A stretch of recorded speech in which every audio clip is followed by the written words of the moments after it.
dong saya langsung ngomong gitu. Biasa ada pembukaan dulu.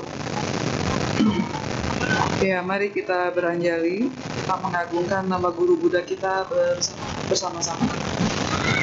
Namo Sakyamuni Buddhaya. Namo Sakyamuni Buddhaya. Namo Sakyamuni Buddhaya. Namo Buddhaya, selamat pagi. Ya, hari ini hari kemerdekaan Indonesia ya. Jadi saya berharap juga kita semua bisa merdeka. Merdeka bukan hanya merdeka Indonesianya, fisiknya, tapi kita juga bisa merdeka secara batin. Nah, hari ini saya ingin cerita tentang 8 bodhisattva besar di dalam tradisinya Mahayana.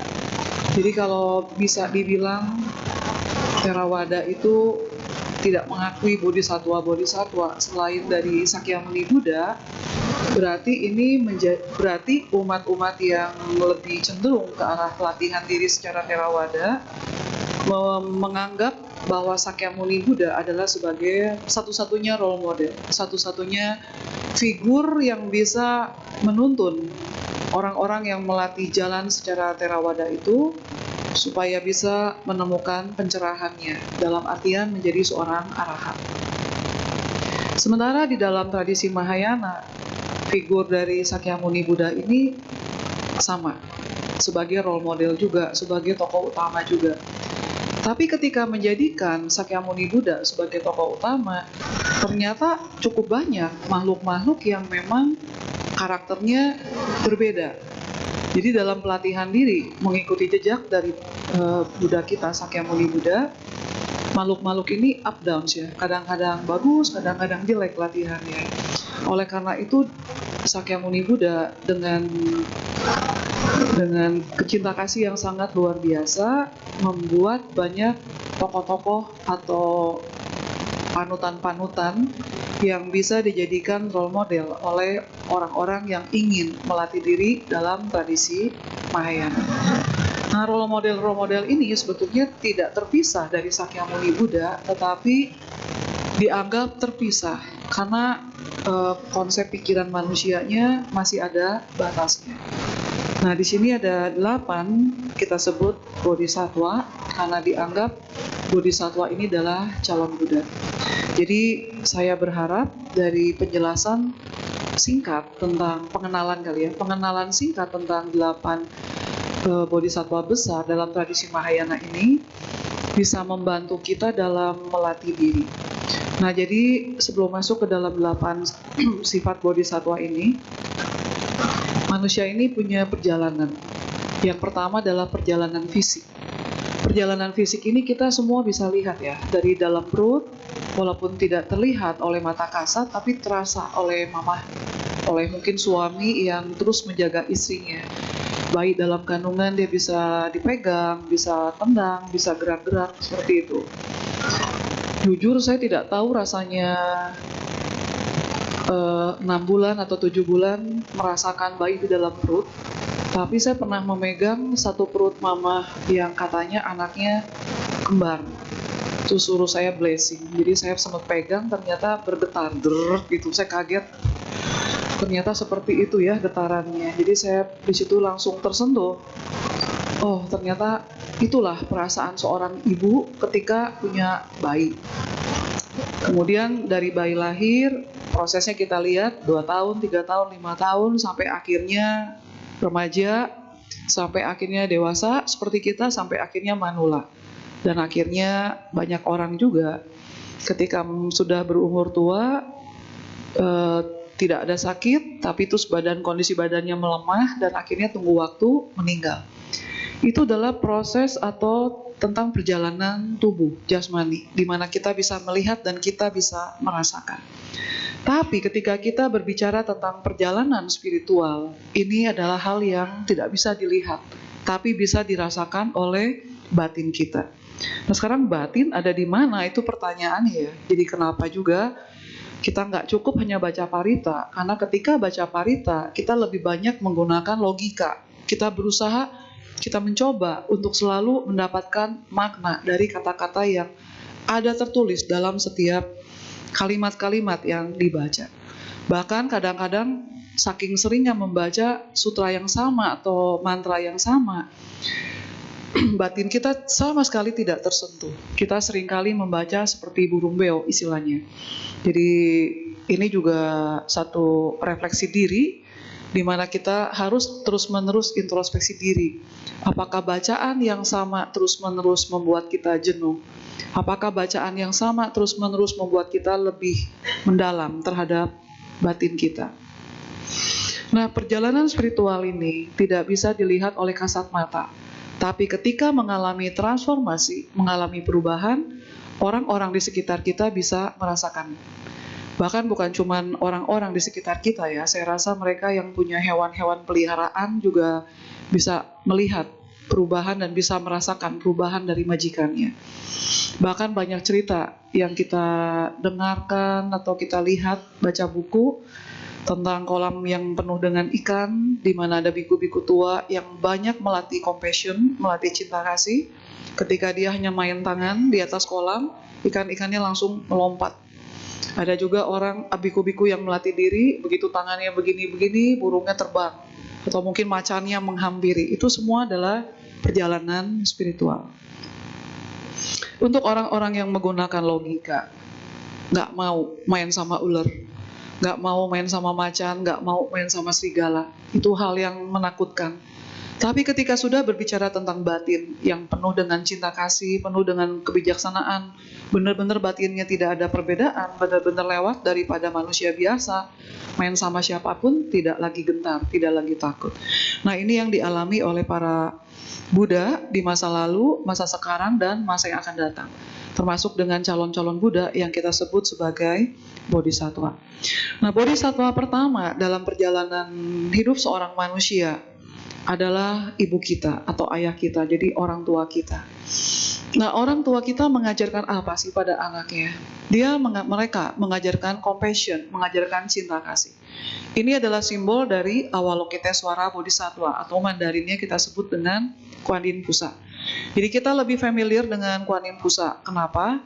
Karena dari 8 bodhisattva besar yang sering diagung-agungkan dalam Mahayana, wajah atau ekspresi muka dari Avalokitesvara ini sangat friendly. Bentuknya banyak perempuan di Tiongkok, kemudian tidak menyeramkan. Sementara 7 bodhisattva lain agak serem. Jadi orang lebih takut dengan yang serem-serem, kemudian lebih ke arah yang seolah-olah penuh compassion, penuh dengan cinta kasih. Nah, Avalokitesvara Bodhisattva ini saya tidak akan memperdalam tentang ceritanya, tapi yang pasti bahwa Avalokitesvara ini punya tekad besar, ingin menolong semua makhluk yang ada di banyak alam kehidupan. Jadi bukan hanya di satu alam kehidupan, tapi ada di banyak alam kehidupan.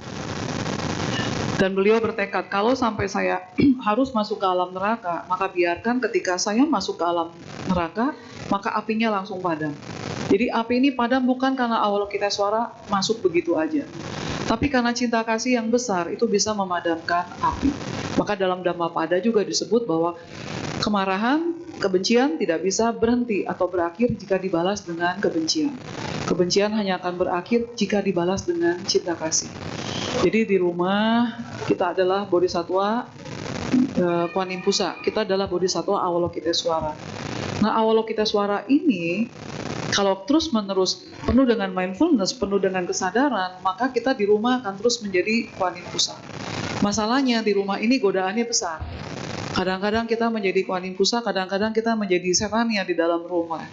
Jadi untuk mempertahankan si Avalokitesvara dalam diri kita supaya bertahan, kalaupun dikoel-toel orang, diganggu-ganggu anak, diganggu-ganggu cucu, atau diganggu oleh masyarakat tidak terlalu goyang, maka diperlukan kondisi zaman now ya, disebutnya dengan grounded.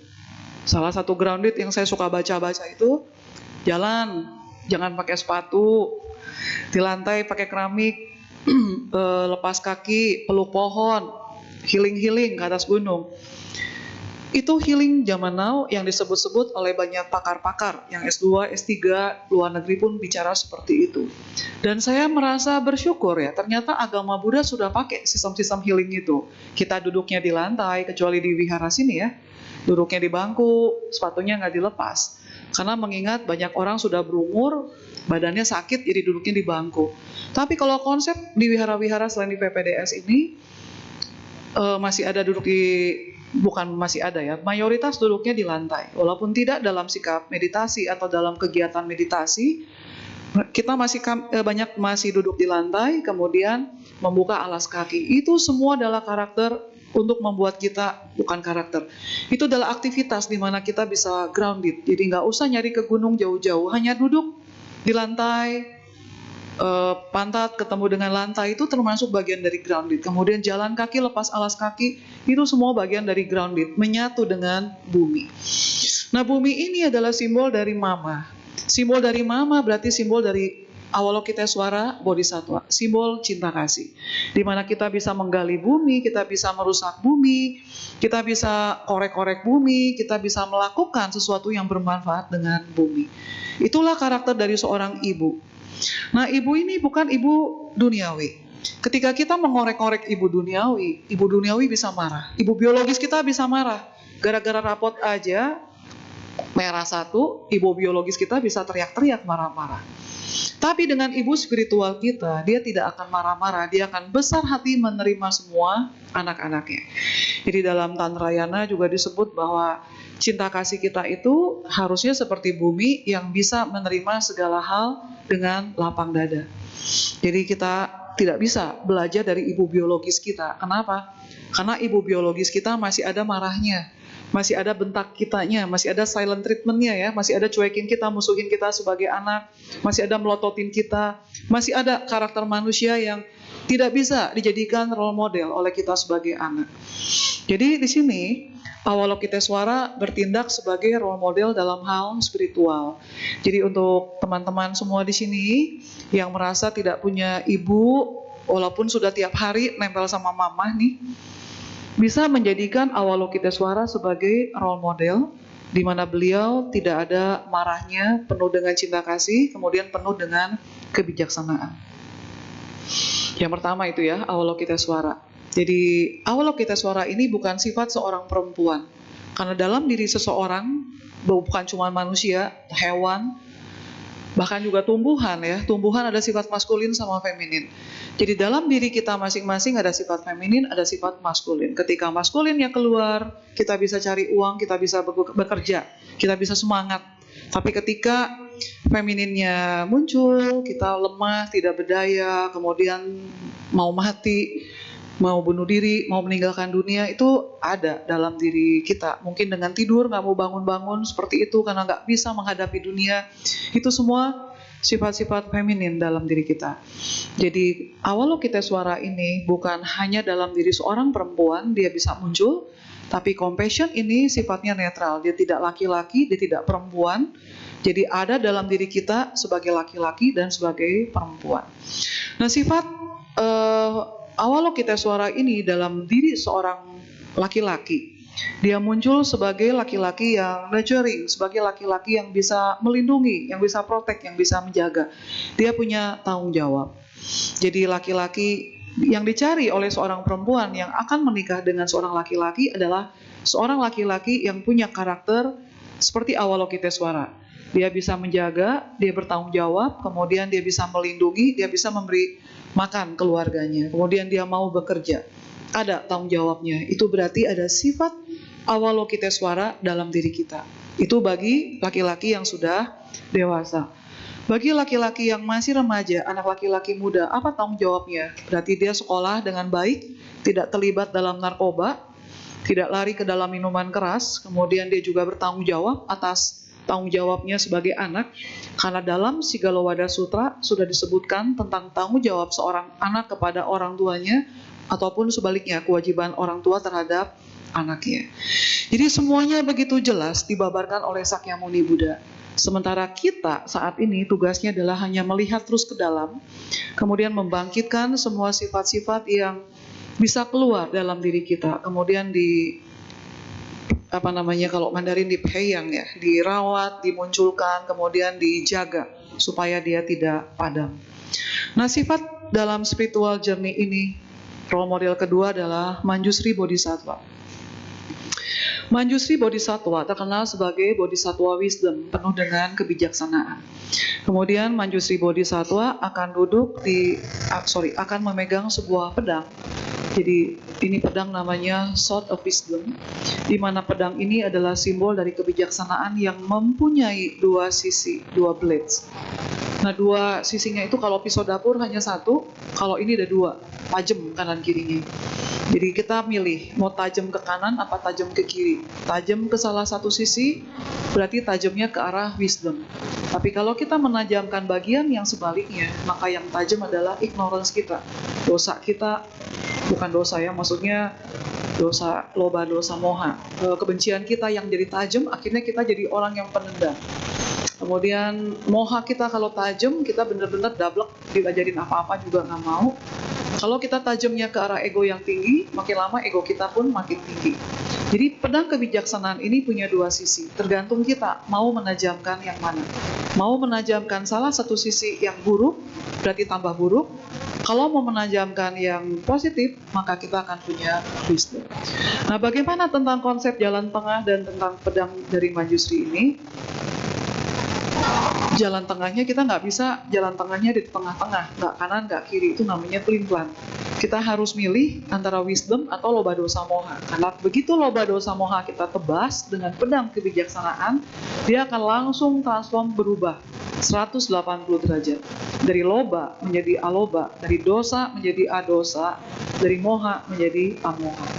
Jadi nggak ada dalam pelatihan diri setengah-setengah sebetulnya ya. Sekali rubah total. Cuma masalahnya kita masih terlena dengan kehidupan duniawi yang kita anggap membahagiakan, menyenangkan. Tunggu sampai penderitaan itu muncul, baru kita bisa transform, kita bisa berubah 180 derajat. Nah, dalam kehidupan kita, Buddha udah bilang bahwa Dharma itu ada di mana-mana. Gak harus Dharma itu ada di wihara. Dharma ada dalam setiap napas kita. Dharma ada dalam setiap kehidupan di sekitar kita. Nah, contoh yang paling menyenangkan bagi seorang mungkin psikolog, konselor, psikiater, dan sesuatu yang berkaitan dengan bidang jiwa, profesinya, mereka suka sekali menggunakan konsep metamorfosis dari ulat, kemudian berubah menjadi kepompong, kemudian berubah menjadi kupu-kupu. Jadi dari ulat berubah menjadi kupu-kupu itu bukan sesuatu yang mudah. Itu sesuatu yang sangat sulit.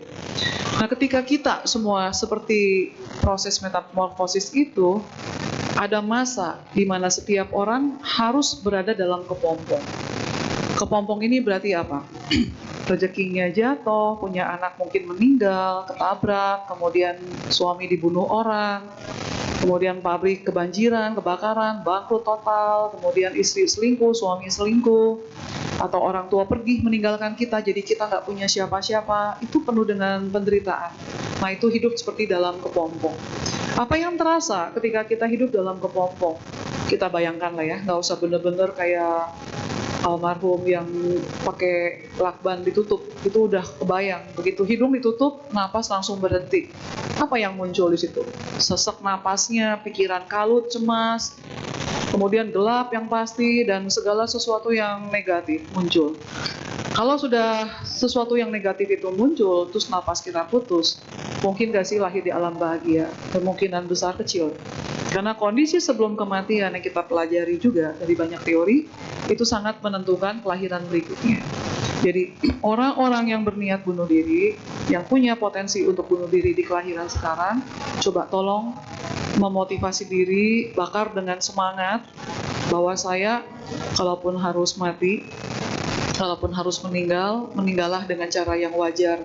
Jangan meninggal dengan cara yang menyusahkan diri sendiri terutama ya. Jangan bilang menyusahkan orang lain dah.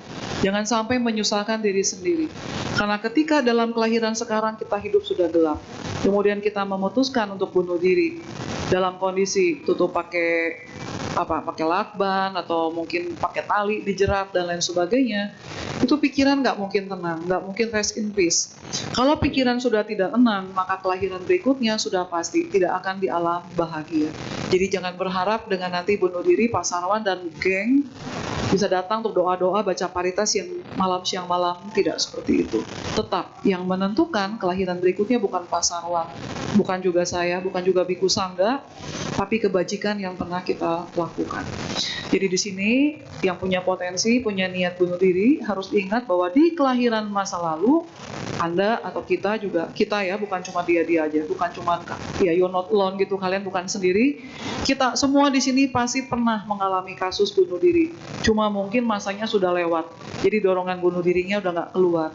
Nah, bagi mereka yang masih punya potensi untuk melakukan bunuh diri, ingat dengan konsep Avalokiteswara bahwa tidak perlu dicintai oleh manusia. Kalau sampai orang tua kita membenci kita atau membuang kita, nggak apa-apa. Kita masih punya role model Avalokiteswara yang tidak pernah meninggalkan kita. Mungkin nggak bisa nggak bisa peluk-peluk kita ya dalam bentuk fisik. Tapi ketika kita bersatu dengan mereka-mereka ini, dengan para bodhisattva ini dalam batin ketemu batin, mereka akan merangkul kita dalam cahaya spiritual. Jadi badan jasmani ini diperlukan, bukan dibuang. Badan jasmani ini diperlukan supaya kita bisa bertransformasi dalam hal spiritual. Nah, tentang Manjusri Bodhisattva ini menjadikan patokan kita untuk punya wisdom. Jadi orang-orang yang punya potensi cepat menyerah, cepat putus asa, bosan dalam hidup, nggak punya tujuan hidup, boleh menganggap Manjusri Bodhisattva ini sebagai role modelnya. Di mana terus-menerus kalau Avalokiteswara banyak yang mantranya. Ada Om Mani Padme Hum, ada Tapejo, ada baca Namo Kwanse Inpusa atau Namo Avalokiteswara Bodhisattva berulang-ulang. Nah, kalau Manjusri Bodhisattva, Mandarinnya disebut dengan Wensu. Kita bisa sebut Namo Wensu Pusa berulang-ulang atau sebut Namo Manjusri Bodhisattva berulang-ulang. Ketika dorongan-dorongan karma buruk itu muncul, delusi-delusi juga muncul. Artinya moha kita semakin lama semakin tebal. Bisa kita langsung transform, bisa kita cut langsung dengan pedang dari Manjusri. Moha bisa berubah menjadi amoha. Ketika amoha itu hilang, ketika amoha itu muncul, mohanya hilang, maka dorongan untuk hidup, dorongan untuk bertahan hidup semakin lama semakin kuat. Jadi teman-teman, saya tidak berharap ada potensi bunuh diri di antara kita. Tapi kalau sampai ada teman-teman kita yang anaknya begini, kita boleh bantu dengan menghadirkan tokoh Manjusri Bodhisattva sebagai tokoh role model, supaya menggantikan tokoh papa mamanya yang mungkin bagi anak ini mengecewakan, seperti itu. Itu tentang Manjusri ya. Lalu tokoh yang spiritual yang ketiga yang saya sebut sebagai Wajrapani. Jadi ketika tadi pagi saya mencoba membahas tentang Wajrapani, membaca cerita tentang Wajrapani, tiba-tiba saya ketemu satu anak yang langsung membuat saya darah tinggi, langsung saya marah-marah. Jadi saya tadi ditanya sama Melati ya, Suhu, sendalnya di mana? Kok nggak pakai sendal? Nggak apa-apa. Saya sengaja masuk, biasanya saya tunggu depan. Hari ini saya masuk ke ruang makan, saya buka sendal di situ, kemudian saya masuk lepas kaki. Saya bilang, jangan nanti saya ceramah di sini mengajarkan tentang cinta kasih, tapi kalian melihat saya apinya masih ngebul-ngebul. Jadi saya mencoba jalan kaki ke sini, kemudian juga ngobrol-ngobrol di dalam situ. Jadi Wajrapani disebut sebagai Bodhisattva power, Bodhisattva yang punya energinya cenderung ke marah. Jadi bukan hal yang, jadi saya berasa, oh ya, saya masih manusia nih, di mana saya juga punya power, saya juga punya energi. Jadi berasal dari kisah Ambata namanya, juga di sini ada disebut sebagai dalam dalam Theravada juga disebut sebagai yaksa. Jadi Wajrapani dalam Mahayana, dalam Wajrayana, dalam Theravada disebutnya sebagai yaksa. Nah, bentuk yaksa ini jelas tidak secantik Avalokiteswara Bodhisattva ya, yaksa. Penuh dengan api, jadi ada seorang pemuda namanya adalah Ambata. Dia adalah seorang Brahmana muda, ditanya oleh Sakyamuni Buddha 2 kali, tidak mau menjawab karena dia merasa pertanyaannya nggak penting. Kemudian Wajrapani langsung ada di atas kepala Ambata, kemudian bilang dalam hati, sekali lagi lu nggak jawab, gua belah badan lu jadi 7 bagian. Ternyata Sakyamuni Buddha melihat dan bisa membaca, bisa mendengar kata hati dari Wajrapani. Jadi Wajrapani dengan Sakyamuni Buddha saling menatap, tapi tidak terjadi Ambata yang dibelah 7 pieces, 7 potongan. Karena Ambata langsung bersujud di depan Sakyamuni Buddha dan dia menjawab pertanyaan dari Sakyamuni Buddha. Jadi Wajrapani juga memegang pedang. Dia dianggap sebagai protektor, dia sebagai pelindung Dharma.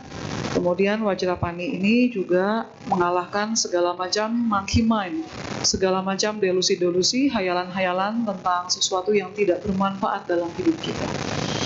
Jadi Wajrapani ini terkenal, tapi untuk orang-orang Indonesia yang berkaitan dengan tradisi Mahayana, Wajrapani tidak terlalu favorit. Yang lebih favorit adalah Kuan Yin Pusa dengan Wansu Pusa, Avalokitesvara dengan Manjusri Bodhisattva. Jadi Avalokitesvara adalah perwujudan dari cinta kasih Sakyamuni Buddha. Manjusri Bodhisattva adalah perwujudan wisdom dari Sakyamuni Buddha. Dan Wajrapani adalah simbol dari power Sakyamuni Buddha. Jadi Sakyamuni Buddha punya power untuk marah, power untuk mengubah dunia, power untuk mengubah apapun juga. Jadi Wajrapani disebut dengan telapak tangan yang penuh dengan thunder, penuh dengan petir. Jadi beliau bisa mengubah apapun juga. Tapi dengan catatan, hanya orang-orang yang berjodoh dengan beliau yang bisa ditransform, yang bisa diubah. Jadi cara kita untuk membuat jodoh ini dengan Sakyamuni Buddha kuat, maka kita harus terus-menerus memuja, harus terus-menerus berlindung kepada Buddha, Dharma, dan Sangha. Jadi orang yang jarang memperkuat akar keyakinannya kepada Buddha, Dharma, dan Sangha, maka dia pun ikatan jodohnya dengan Sakyamuni Buddha nggak kuat. Jadi kita di sini selain duduk ceramah, kita terus-menerus introspeksi diri setiap hari, setiap saat, setiap momen bahwa Buddha adalah guru kita, sepenuhnya guru kita yang bisa membuat kita keluar dari samsara. Nah, Wajrapani ini betul-betul luar biasa karena beliau benar-benar bisa membantu sebagai punya power ya. Jadi Avalokitesvara punya power, Manjushri punya power, tapi Wajrapani punya power bisa marah, bisa teriak, bisa kenceng. Jadi dianggap mamah yang marah-marah, papa yang marah-marah, papa yang bawa pedang, siap nyebet anaknya itu, dianggap sebagai perwujudan dari Wajrapani. Tapi apa sih bedanya kita marah-marah dengan Wajrapani Bodhisattva marah-marah? Beda. Ketika kita marah-marah, karena kita adalah manusia biasa, ketika kita marah-marah, kita masih bawa ego. Kita masih menginginkan kebahagiaan buat diri kita sendiri. Anak saya suhu malas belajar, jadi saya sabet pakai rotan. Tujuannya apa? Kalau dia pinter, dia bisa menghidupi saya. Nah, itu kan masih bawa ego.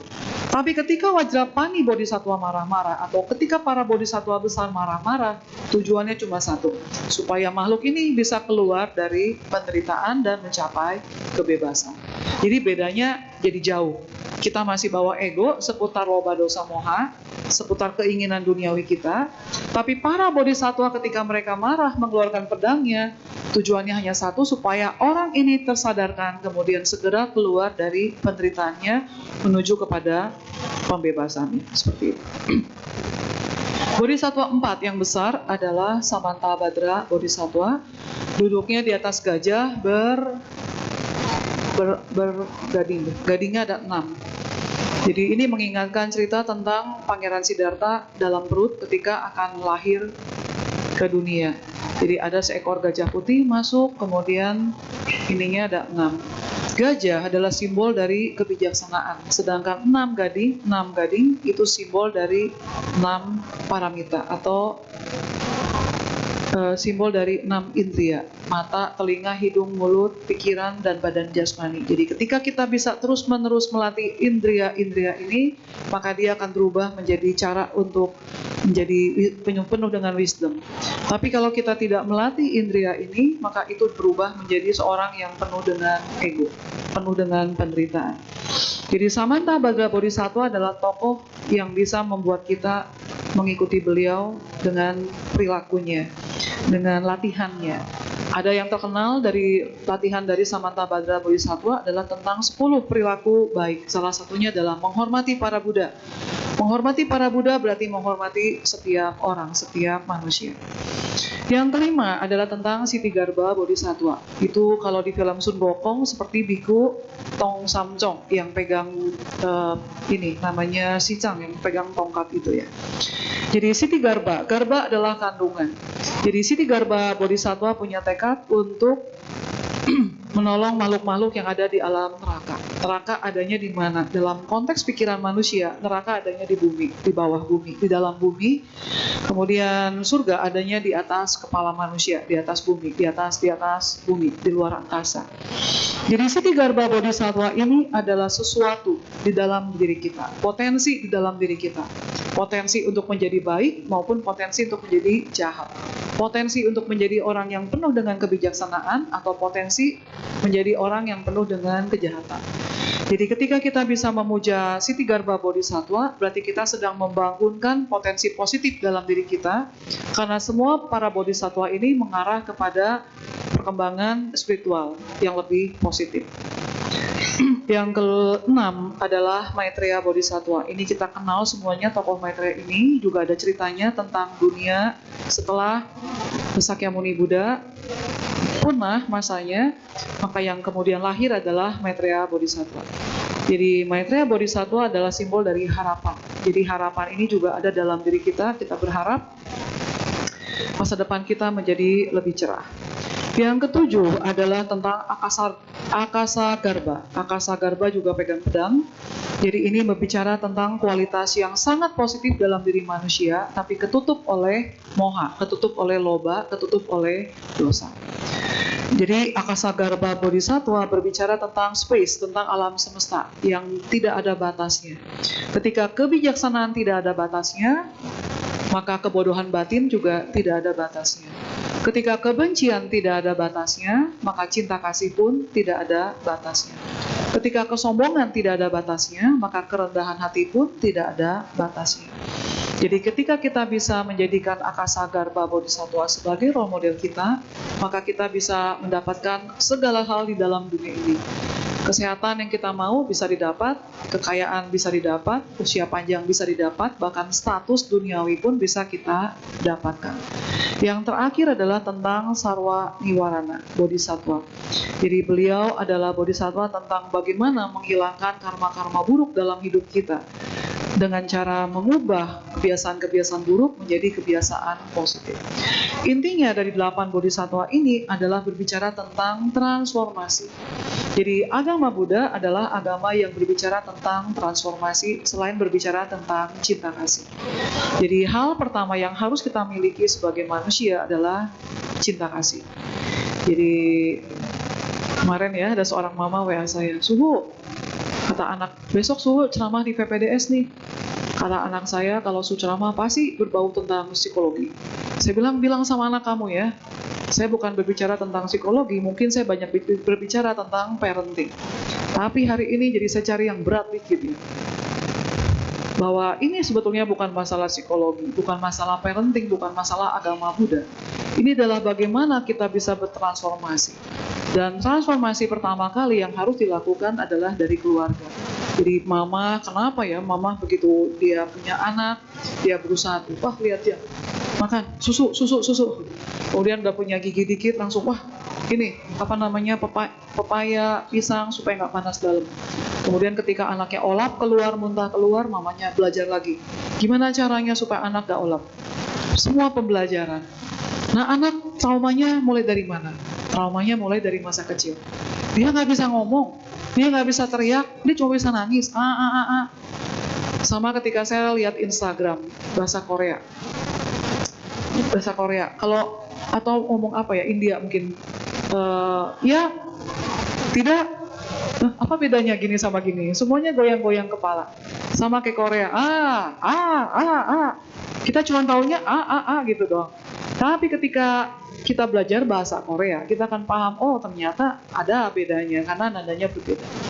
Nah, dalam dunia trauma, dalam dunia parenting, itu penting banget karena saya percaya setiap orang yang ceramah di sini semua berbicara tentang Buddhism.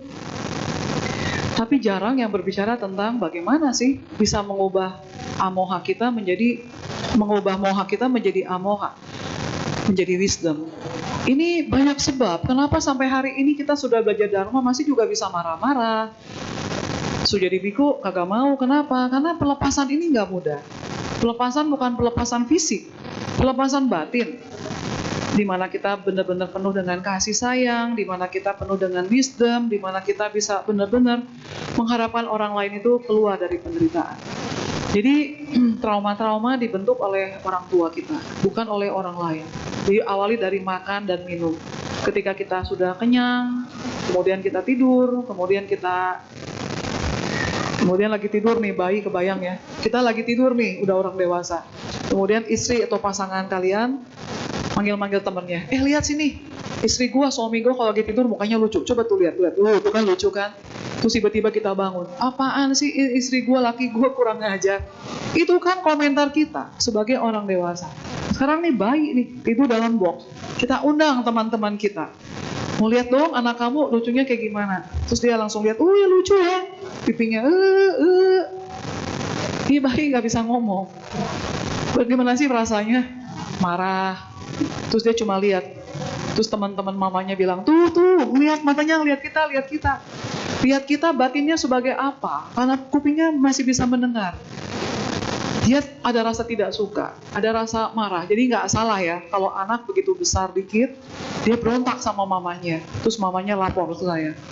Anak saya sekarang kurang ajar suhu, dikit-dikit marah, dikit-dikit bentak, dikit-dikit ketus, dikit-dikit nggak bisa nerima, dikit-dikit ini, dikit-dikit itu. Mam, kamu ngomong udah halus. Udah halus. Masakin buat anak, udah. Tanggung jawab sebagai mama, udah. Tapi mamanya lupa. Ketika bayi, anaknya dijembel-jembel sama temennya, mamanya diem aja. Nah, ini jadi problem buat anak ketika besar. Kerja saya sekarang di kesehatan mental ya. Teman-teman, Bapak Ibu udah tahu. Lalu beberapa minggu kesini ada ketemu 2 klien. Udah gede, udah 40, 30-an umurnya. Terus mereka lupa. Mereka cuma bilang, saya nggak punya masa depan nih suhu, bingung, tapi bukan Buddhis kebetulan. Tiba-tiba ketika membahas memori tentang mama, yang teringat adalah, ya saya ingat ketika saya umur 3-4 tahun, di mana saya nggak mau mandi, kemudian papa saya pas pulang, karena papa saya istrinya banyak, pas saya pulang, saya pas nggak mau mandi, papa saya langsung seret saya. Seret langsung ke kamar mandi, terus dia siram saya, terus saya keluar dari kamar mandi, saya masuk ke kamar, dia seret lagi saya berkali-kali seperti itu, dan saya ingat, mama saya hanya diam, tidak melakukan apa-apa untuk membela saya. Jadi luka itu dari kecil sudah ada, kenapa mama diam aja nggak bela saya? Nah ini juga parenting ya, jadi susah. Kita bela, suami bilang, diam, gue lagi didik anak, lu jangan ikut campur. Kita mesti gimana? Jadi memang dalam pernikahan itu harus ada kerjasama antara suami dan istri. Harus seperti apa? Ya lebih baik mungkin, ya ini butuh wisdom ya. Jadi ngomong baik-baik, tapi udah ngomong baik-baik nggak berubah-berubah juga, gimana dong suhu? Itu juga masih PR saya ya. Jadi bagaimana kita ngubah orang memang nggak mudah, start dari diri sendiri. Jadi kalau emang nggak bisa berubah juga, ya sudah. Kasih kepercayaan ke dia kalau dia bisa berubah. Tapi ini juga susah, karena PR ya. Jadi 2 minggu terakhir ini saya ketemu seorang mama, anaknya 5, sukses semua karena dia orang kaya banget. Datang ke Bogor, dia bilang, anak saya ini umur 35 tahun, kerjaannya cuma mabok. Gimana cara nolongnya? Saya bilang, saya nggak tahu gimana cara nolongnya. Kita bantu doa. Terus mama, anaknya kalau ngomong selalu dengan bahasa agama lain. Saya bilang ke teman mamanya, tolong bilang sama teman kamu itu, tolonglah mamanya jangan terlalu spiritual, jangan terlalu religius. Karena akhirnya anaknya jadi mungkin benci ya. Mama saya terlalu religius, jadi mengharapkan semua anaknya itu terlalu beragama. Akhirnya anak-anaknya menolak untuk beragama. Jadi ini masih PR kita, bagaimana kita bisa bertransformasi, kemudian kita bisa membantu orang lain bertransformasi juga.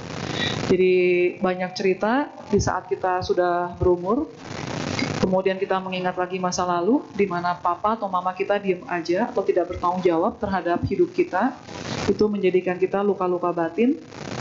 Dan kita sekarang ke wihara, belajar dharma, tujuannya bertransformasi. Tapi ini jadi PR besar kalau kita tidak pernah mengenal luka-luka kita di masa lalu, kita sulit mengubah. Jadi sekarang butuh mindfulness, menerima segala hal-hal buruk dalam hidup kita untuk membuat kita bisa mencapai nibbana. Seperti itu. Terima kasih. Jadi intinya ya, kalau kita belum pernah merasakan lapar yang berlebihan, kita tidak akan pernah bersyukur terhadap satu butir nasi yang rasanya manis sekali. Jadi kalau kita tidak pernah merasakan penderitaan, kita tidak pernah punya dorongan untuk mencapai kebahagiaan atau pantai bahagia. Jadi berterima kasihlah pada keluarga di mana mereka yang pertama kali mengajarkan penderitaan dalam hidup kita. Karena ada penderitaan dalam hidup kita ketika kita masih kecil, masih bayi, maka potensi kita untuk mencapai kebahagiaan menjadi besar. Jadi ada orang tua yang buang anaknya, ada mamah yang nggak mau nyusuin anaknya, ada mamah yang suka mukul, menyiksa anaknya, ada papa yang kabur, nggak mau ngurus anaknya, itu semua penderitaan. Ada papa mama yang tetap ngurus anaknya, tapi cuek sama anaknya, cuek dalam artian kayak pelihara pets gitu ya, dikasih makan, dikasih minum, dimandiin, dikasih baju cantik-cantik, dibawa keluar, dipamer-pamer, tapi dia lupa sama perjalanan batin anaknya. Jadi ini adalah penderitaan. Jadi ketika ada kesempatan untuk merasakan penderitaan dengan batin kita sendiri, berarti potensi kita untuk menjadi seorang yang suci semakin besar. Terima kasih sudah mendengarkan. Balik ke moderator.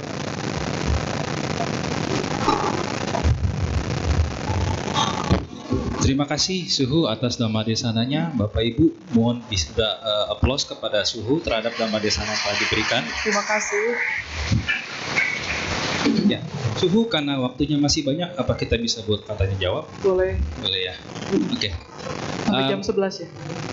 Iya. Jam 11. Oke. Bapak Ibu, waktu kita masih banyak sekali, jadi nanti kita akan buka tanya jawab. Tanya jawab seperti biasa kita akan lempar dengan dua metode ya, dengan bertanya jawab langsung ke depan. Bapak Ibu bisa langsung maju ke depan nanti, ataupun nanti bisa WhatsApp ke nomor admin PPDS. Sebentar.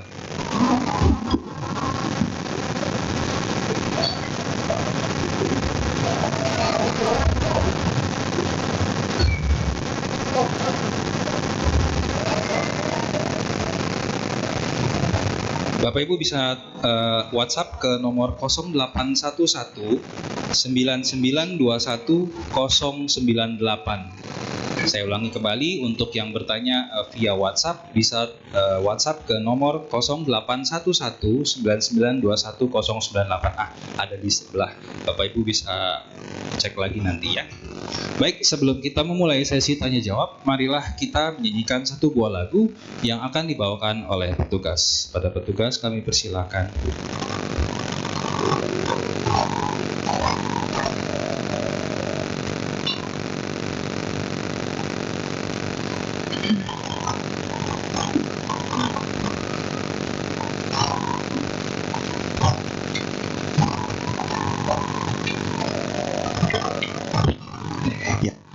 Bapak Ibu, mari kita buka lagi buku tuntunan kebaktian.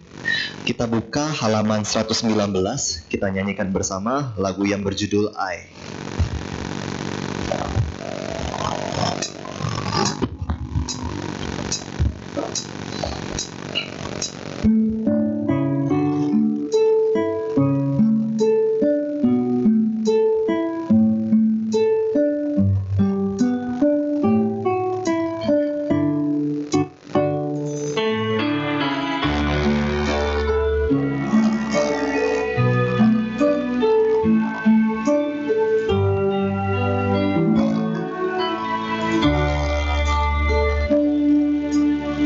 世界有花开，也有花落，人也要经过生老病死。虽然是一种苦，但也是修的机会。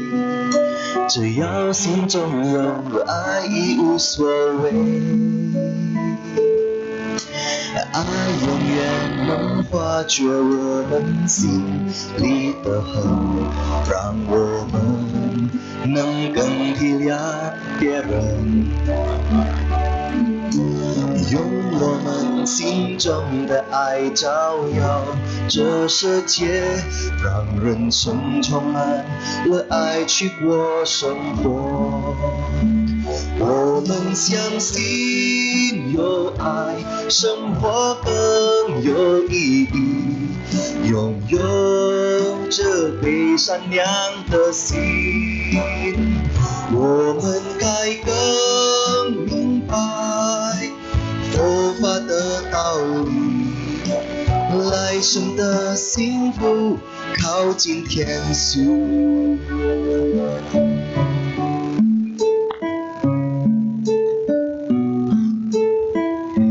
Kita ulangi dari awal ya. Bagi yang tahu lagunya, mari kita nyanyi bersama. "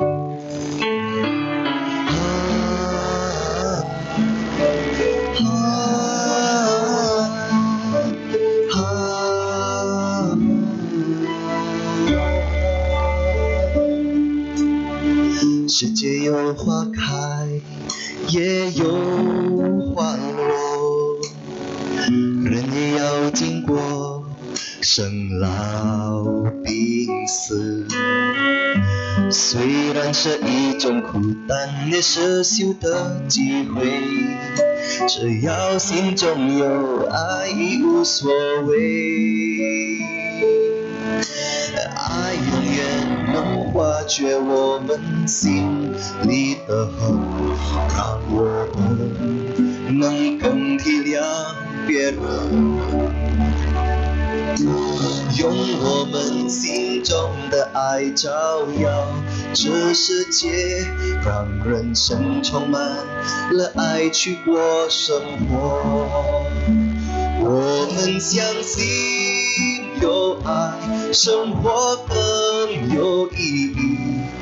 拥有这颗善良的心，我们该更明白佛法的道理，来生的幸福靠近天书。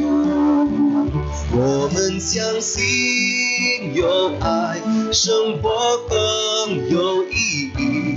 拥有这颗善良的心，我们该更明白佛法的道理，来生的幸福靠近天书。来生的幸福靠近天书。谢谢。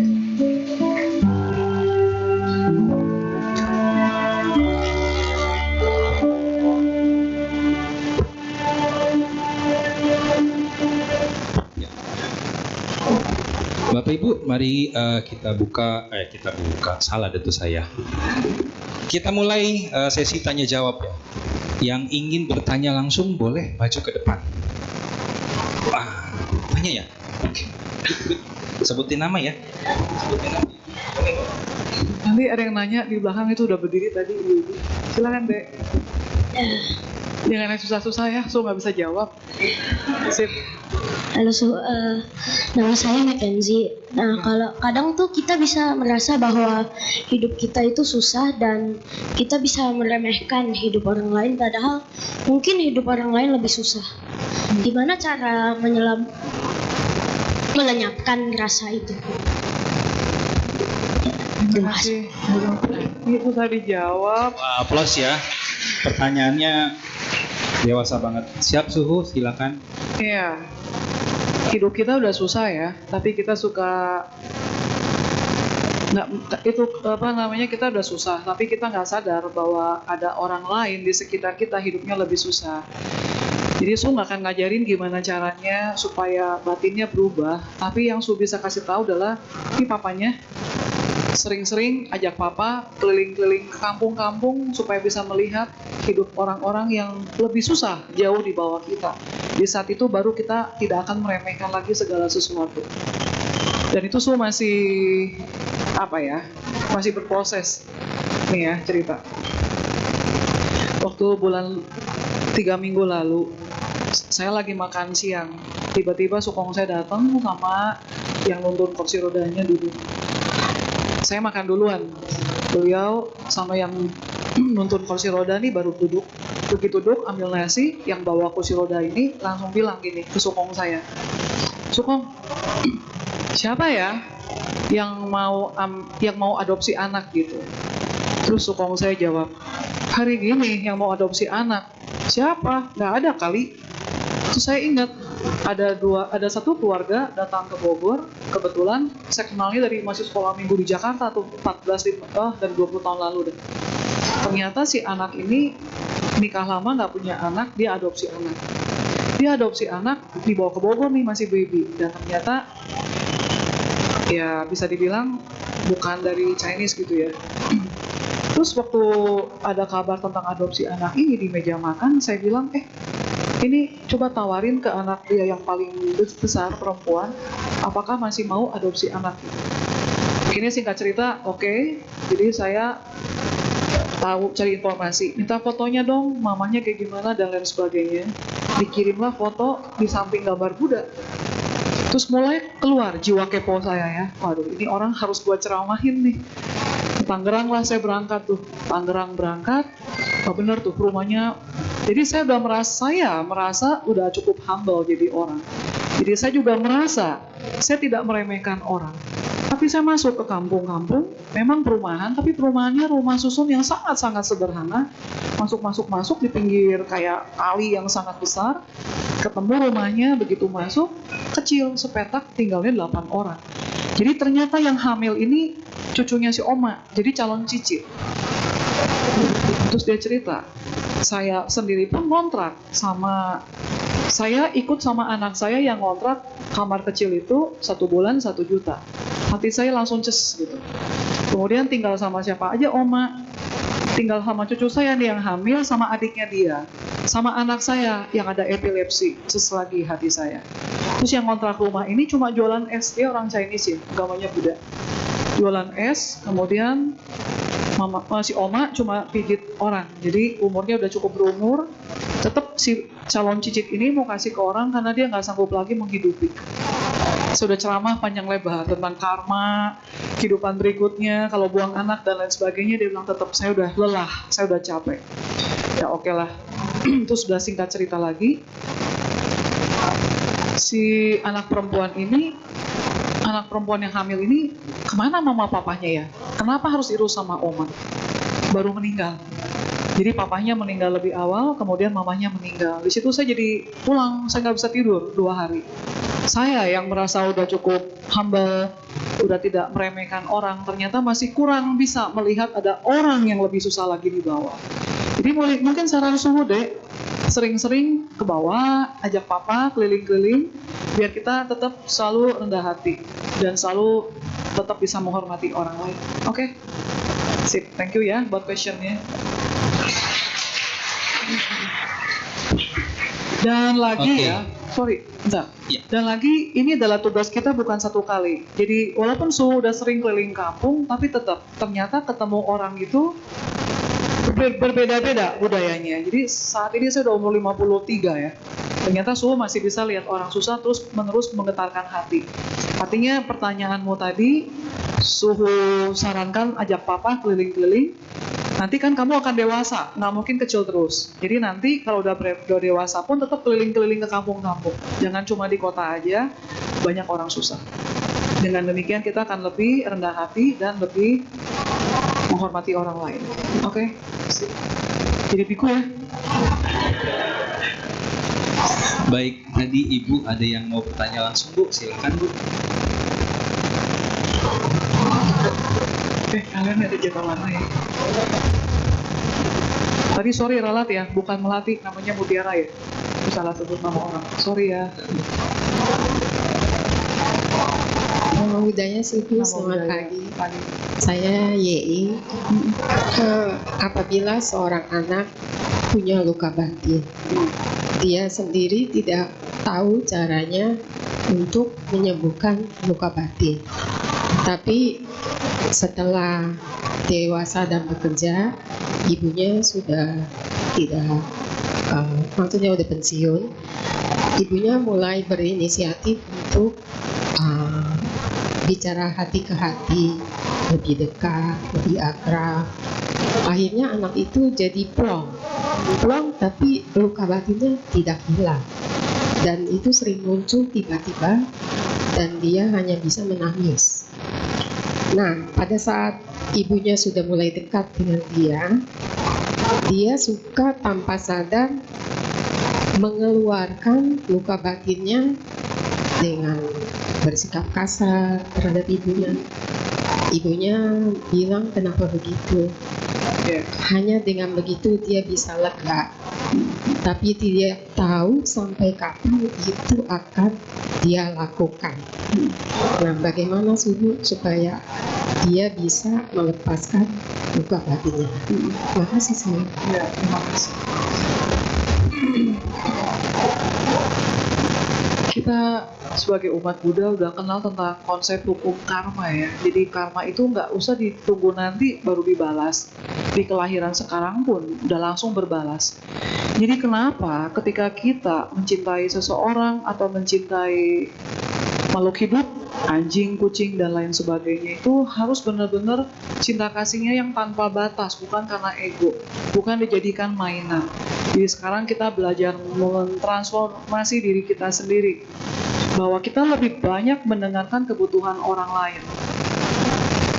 Kita lebih banyak mendengarkan kebutuhannya dia, jangan hanya mendengarkan kebutuhan kita, mau ini, kemudian kita lemparkan ke orang-orang atau lingkungan di sekitar kita. Ketika kita semua orang punya keinginan, tapi ketika keinginan kita tidak didengarkan oleh orang-orang yang kita anggap dekat dengan kita, yang harusnya lebih memahami kita, akhirnya yang muncul adalah marah, yang muncul dendam, kecewa, kemudian tidak punya harapan. Itu yang sering terjadi ya. Istilahnya mama papa gua aja nggak peduli sama gua. Nggak peduli bukan gak dikasih makan ya, karena yang dia butuhkan bukan hanya makan, minum, dan tempat tidur. Yang dibutuhkan adalah ini, tentang batin yang didengarkan. Nanti anak-anak bilang, mama papa aja nggak dengerin saya, mau gimana? Saya mau jadi orang yang bisa lebih berhasil daripada sekarang. Jadi ini adalah real kenyataan yang sering dihadapi oleh setiap orang, bahkan di antara semua semua di saat ini dalam ruangan ini punya anak kecil, punya jiwa kecil dalam hidup kita ya. Maka disebutnya dengan inner child in you gitu. Jadi ada sifat-sifat kekanakan dalam diri kita yang belum sembuh. Apa ciri-ciri sifat kekanakan dalam diri kita? Kalau marah teriak, kalau marah banting pintu, kalau marah musuhin orang, itu sifat anak kecil semua. Kalau marah KDRT, itu semua sifat anak kecil. Jadi jangan dibilang kita orang dewasa kalau kita sendiri masih memelihara sifat anak kecil dalam diri kita. Jadi pertanyaan seperti ini saya tidak akan menjawab pertanyaan ibu tadi, tapi saya akan menjawab secara general, secara umum, bahwa sifat anak kecil yang masih terluka ini ada dalam diri kita, bukan hanya dalam diri anak tersebut yang tadi dibacakan. Buktinya apa? Kita kalau ngomong masih tinggi nadanya. Kita kalau nggak diperhatikan sama orang, kita juga marah. Banyak cerita seperti ini. Kalau di Theravada ketemu bante, nama budaya bantengnya cuek, kita biasa ya. Tapi kalau ketemu suhu Mahayana, karena suhu Mahayana diajarkan dari sononya, dari asal mula entah dari mana, untuk selalu membalas sapaan orang. Ketika orang ngomong suhu Amitabha, suhunya diam aja. Orang-orang ini akan curhat nih sama saya, dari Jambi, dari Medan, dari mana. Saya nggak suka sama suhu yang ini, suhunya sombong. Saya jawab Amitabha, dia diam aja. Terus saya jawab, Bu, tugas baca Amitabha tugas ibu, suhunya nggak tugas menjawab. Tapi saya nggak mau, pokoknya nggak mau.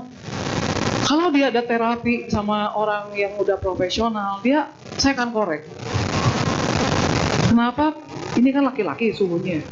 Kamu sebut dia sombong, coba. Hubungan kamu sama papa seperti apa? Oh iya, papa saya suka cuekin saya. Jadi balik lagi ketika masa kecilnya dia berharap lebih sama papa, nggak dapet. Akhirnya sekarang dia nih ngejar-ngejar biku. Ngejar-ngejar biku. Jadi ibu-ibu, bapak-bapak yang suka ngejar-ngejar biku, coba dilihat ke dalam, terus introspeksi ke dalam. Jangan-jangan terluka sama papanya, butuh belayan dari papa, butuh perhatian dari papa, butuh kasih sayang dari papa, nggak dapet. Pas bantainya nih, udah tua, udah berumur, kebapaan, langsung nempel. Begitu bantainya mengecewakan, langsung dimusuhin, tinggalin, balik 180 derajat. Bukan salah bantainya, bukan salah suhunya. Salahnya di mana? Salahnya adalah di diri sendiri. Kenapa luka-luka batin itu tidak disadari sehingga akhirnya menjadi habit yang bagus.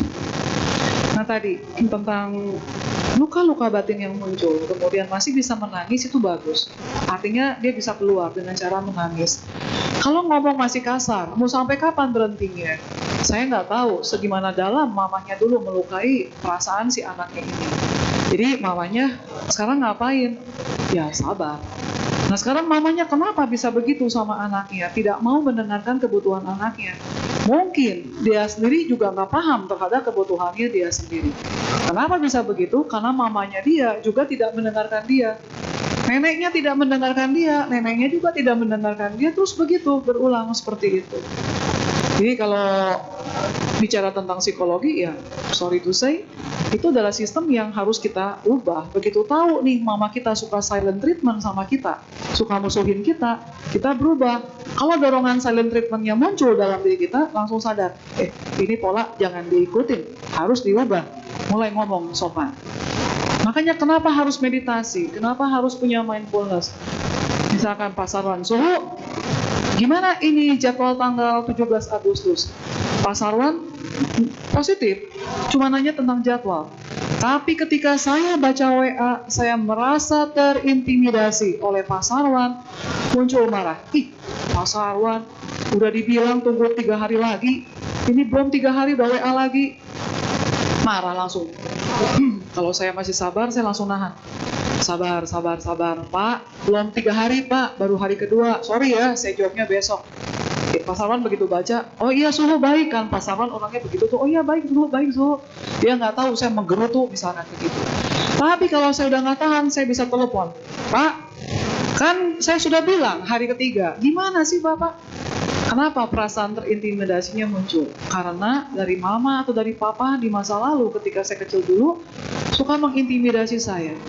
Jadi sekarang ketika ada orang-orang di sekitar saya ngomongnya biasa aja, tapi saya merasa jiwa anak kecil dalam diri saya terusik, saya langsung marah, saya langsung teriak. Jadi harus ngapain sih? Satu, sebagai anak terus-menerus menyadari bahwa potensi saya untuk luka batin, untuk keluar luka batinnya di masa kecil itu masih kuat. Yang kedua, cari strategi ya, meditasi, vipassana sih, bukan cuma samatha doang, tapi vipassana ikut. Ketika ikut latihan vipassana, memori-memori ketika muncul kita langsung sadar, oh kenapa saya suka teriak-teriak, ternyata ini penyebabnya. Dulu waktu gelasnya pecah, saya nggak sengaja pegang gelas, mama saya langsung teriak, saya langsung kaget. Jadi besok-besok saya langsung belajar dari mama. Kalau ada sesuatu yang tidak menyenangkan, ternyata boleh teriak. Oh, mama di penyebabnya. Bukan salah mama ya, karena mama juga belajar dari orang tuanya lagi. Oh, saya suka nggak percaya diri nih. Kenapa? Karena mama saya suka, ayo kamu maju. Sayanya belum siap disuruh maju, tapi mamanya udah dorong, narik sampai ini anak nih, males banget nih, bandel banget, nggak mau nurut. Saya kan lagi menyiapkan hati saya supaya saya bisa tampil maksimal. Ini mama saya nggak nanya saya siap atau nggak siap, tiba-tiba main suntrung aja. Terus tahu-tahu saya tampil, badan saya udah gemetar, lutut udah gemetar. Mama saya nggak mau tahu. Ketika saya turun panggung, saya berhenti tengah jalan, mama saya malah marahin saya lagi, ngoceh-ngocehin saya lagi. Kamu sih nggak mau latihan, kamu sih. Lama-lama nggak percaya dirinya makin muncul, makin menguat. Jadi Untuk orang tua yang memang nggak sengaja atau nggak sadar dulu pernah melakukan salah kepada anaknya, sekarang ketika anaknya ngebales, ya udah terima aja, banyak doa aja, banyak kasih vibrasi positif, kemudian mengaku salah kepada anaknya. Kalau ada kesempatan dari hati ke hati bicara, bilang, dulu mama inget loh, waktu kamu umur 5 tahun tuh mama pernah pukul kamu, sabet kamu pakai lidi. Itu mama ingat sekarang. Mama nyesel banget, mama minta maaf ya. Jadi mamanya pun kembali kalau teringat memori yang tidak menyenangkan buat anaknya, buru-buru minta maaf, buru-buru minta maaf. Pelukan lagi, dihak lagi. Mudah-mudahan itu ngebantu prosesnya yang tadinya panjang 10 tahun bisa berkurang 1 bulan 2 bulan udah selesai seperti itu. Nah, tentang hipnoterapi. 1051. Bentar ya, hipnoterapi. Di Bogor ada ibu-ibu cerita, saya punya anak yang paling besar, asal ketemu saya, hobinya marah-marah tuh, teriak-teriak, wah pokoknya nggak enak banget, pedes ngomongnya, sakit hati sama dia. Saya cuma bisa nangis. Kebetulan anaknya masih SMP waktu itu. Pas di Bogor, lagi itu hipnoterapi 15 tahun lalu baru mulai muncul ya, nggak kayak sekarang. Jadi ada orang yang bisa hipnoterapi ke Bogor, dia ikutan.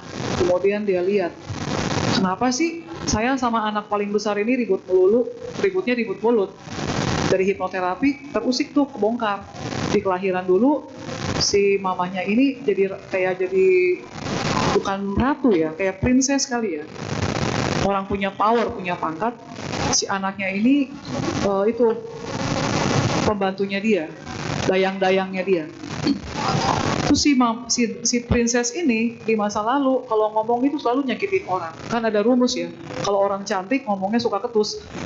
Jadi yang cantik, yang merasa cantik, hati-hati tuh ngomongnya suka ketus, suka jutek sama orang. Nah dulunya mungkin princess. Jadi dia kalau ngomong selalu ketus gitu sama dayang-dayang ini. Dayang ini sakit hati. Nah mungkin ada ikatan jodoh karma, lahir lagi nih, karena mungkin juga ada positifnya dari si princess ini. Jadi mungkin punya tekad lahir lagi, pokoknya sampai kapanpun saya akan terus merawat kamu, menjaga kamu. Bener nih, lahir jadi anak pertamanya dia. Mamanya ngomong A, bantah. Mamanya ngomong B, bantah. Mamanya ngomong C, bantah.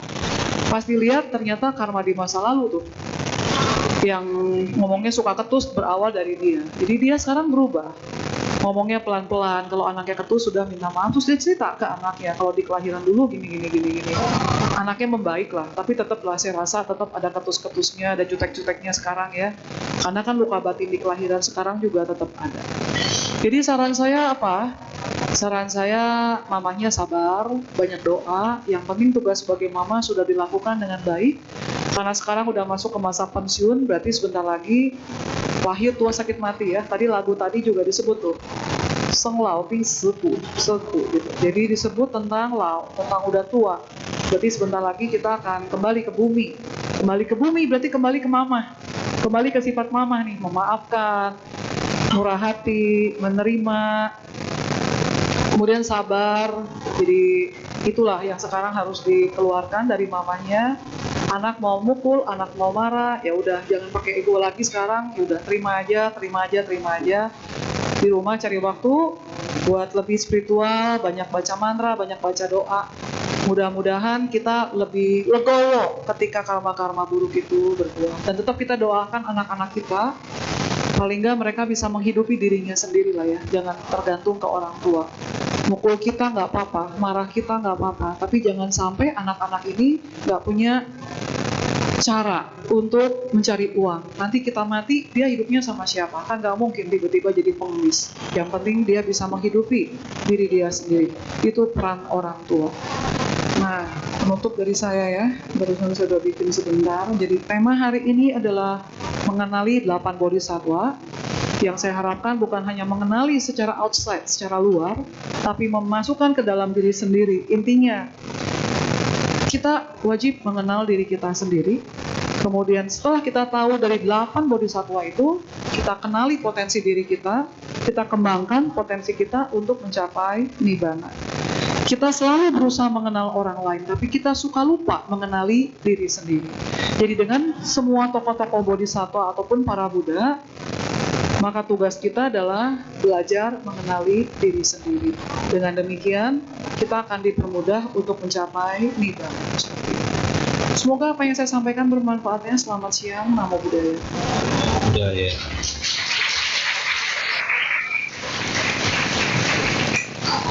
Bapak Ibu, bagi yang bertanya di WhatsApp, kami mohon maaf karena keterbatasan waktu. Kami sudahi. Terima kasih Suhu atas Dhamma Desana dan sesi tanya jawab yang tadi disampaikan. Bapak Ibu mohon berdiri karena Suhu akan meningkatkan Dhamma Salam.